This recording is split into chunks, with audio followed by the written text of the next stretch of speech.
teman-teman semua. Kami di sini dari kelompok 10 akan mempresentasikan hasil diskusi kami mengenai PAK pada remaja awal dalam menghadapi situasi pandemi COVID-19 saat ini. Adapun kami anggota daripada kelompok 10 yaitu saya sendiri Oktavianus Manulang, teman saya Oktari Evan Kasih Pautar, dan teman saya satu lagi Nintauli Purba. Baik, adapun yang akan kami bahas di sini yaitu bagaimana PAK itu dalam PAK remaja awal untuk menghadapi COVID-19 saat ini. Sebelum masuk ke pembahasan, saya akan menjelaskan remaja secara umum. Kita tahu bahwa remaja secara umum yaitu peralihan dari masa anak-anak ke masa dewasa. Kita tahu bahwa remaja adalah suatu generasi penerus bangsa.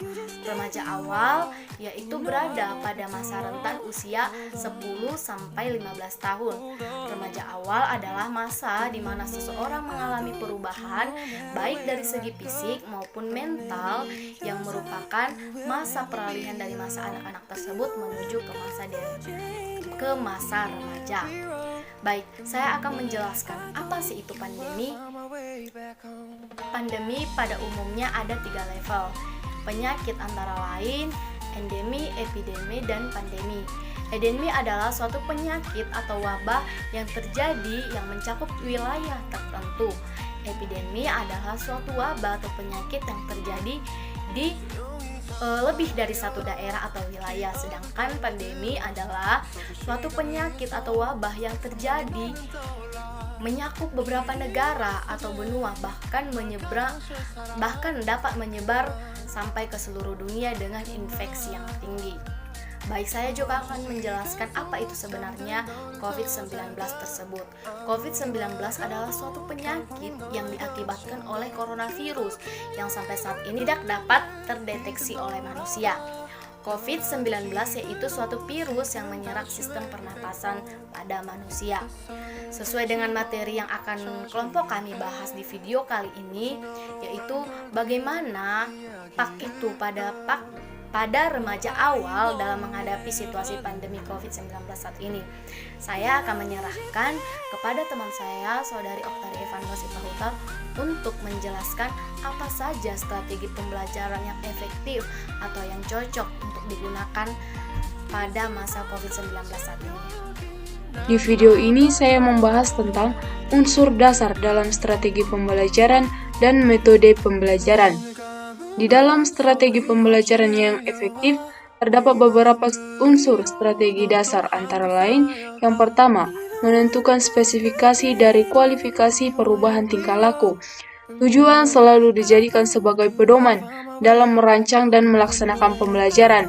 Yang kedua, memilih pendekatan pembelajaran, yakni suatu cara dalam menyampaikan apa yang telah direncanakan untuk mencapai tujuan tertentu. Yang ketiga, memilih dan menetapkan metode, teknik, dan prosedur pembelajaran. Metode yakni cara yang dipilih untuk menyampaikan bahan sesuai dengan tujuan pembelajaran.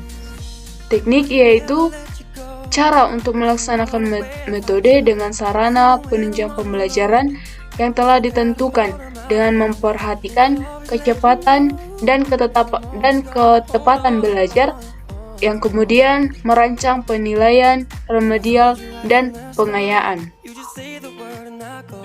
Metode mengajar. Boelke menyebut, gaya atau metode mengajar yang digunakan oleh Tuhan Yesus adalah seperti ceramah atau khotbah, bimbingan atau arahan, menghafal, perwujudan, dialog, studi kasus atau perumpamaan, dan juga metode perjumpaan. Baik, di sini saya akan menjelaskan metode efektif secara luring. Ada beberapa metode yang digunakan pada saat pandemi COVID-19 ini. Yang pertama, dalam kondisi gaya pandemi old normal dengan ciri-ciri tatap muka tidak diizinkan, ketiadaan jaringan, pakai internet tidak ada, jarak antar remaja dan pengajar relatif dekat atau terjangkau. Jadi metode yang paling efektif digunakan yaitu metode resitasi, metode latihan keterampilan, dan metode perancangan. Yang kedua, gaya kondisi pandemi dengan new normal dengan ciri-ciri tatap muka diizinkan tetap secara terbatas.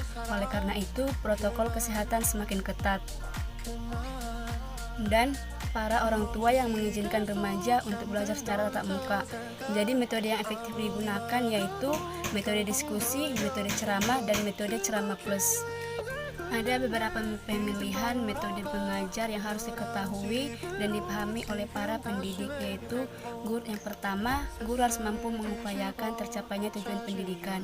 Yang kedua, guru harus menguasai berbagai metode mengajar. Yang ketiga, guru harus memperhatikan kondisi sosial. Yang keempat, guru harus memperhatikan situasi dan suasana kelas. Yang kelima, guru harus memperhatikan perkembangan kepribadian remaja. Dan yang terakhir, saya akan menjelaskan PAK dan keluarga dalam membangun kerohanian. PAK harus mendorong remaja untuk menyatakan imannya dalam lingkungan yang terkecil dari keluarga sampai lingkungan yang terbesar, untuk membawa kabar kesukaan dalam pengharapan di dalam Tuhan yang membuat remaja percaya baik dalam keluarga untuk teguh berdiri dan tidak khawatir maupun cemas menghadapi COVID-19 ini. Even when we're old, remember that I told you I found my way back home.